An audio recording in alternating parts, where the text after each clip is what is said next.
जय श्री सीताराम, जय श्री बालाजी महाराज। प्रिय भक्तों, आप सभी को मेरा सादर नमस्कार। प्रिय भक्तों, आज के वीडियो में प्रभु श्री हनुमान जी महाराज का एक सबसे शक्तिशाली व परम कल्याणकारी मंत्र के बारे में बताने जा रहा हूँ। जिस महामंत्र को यदि कोई भक्त, स्त्री हो या पुरुष, सच्चे मन से 108 बार या 51 बार सुन लेता है या फिर नित्य इसका जाप कर लेता है, तो उसके जीवन की बड़ी से बड़ी इच्छा व मनोकामना शीघ्र ही पूरी हो जाती है। प्रिय भक्तों, आपको बता दें, जीवन के समस्त संकट को पल भर में दूर करने वाले परम वीर श्री हनुमान जी महाराज का यह सिद्ध व चमत्कारिक मंत्र बहुत ही शक्तिशाली व प्रभावशाली है।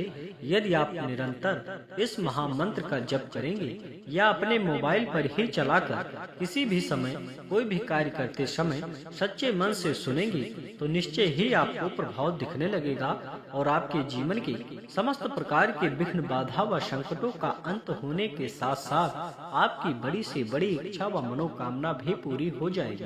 प्रिय भक्तों, अगर आपको प्रभु श्री हनुमान जी महाराज पर पूरा भरोसा है, तो निश्चय ही आपको प्रभाव दिखने लगेगा और आप इस महामंत्र को सुनकर आप अपने जीवन के समस्त प्रकार की विघ्न, बाधा व परेशानियों से मुक्ति पा सकते हैं।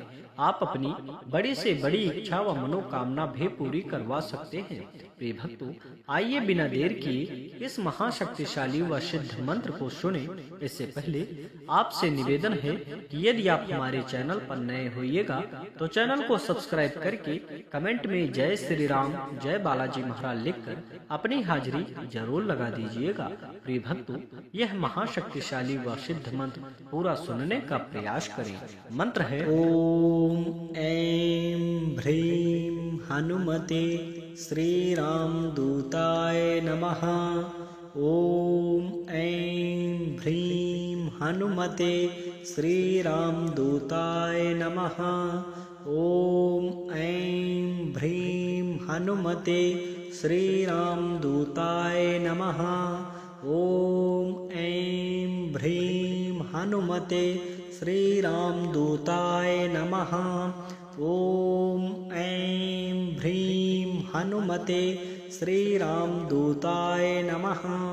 ओम ऐं ह्रीं हनुमते श्री राम दूताय। ओम ऐं ह्रीं हनुमते श्री राम दूताय नमः।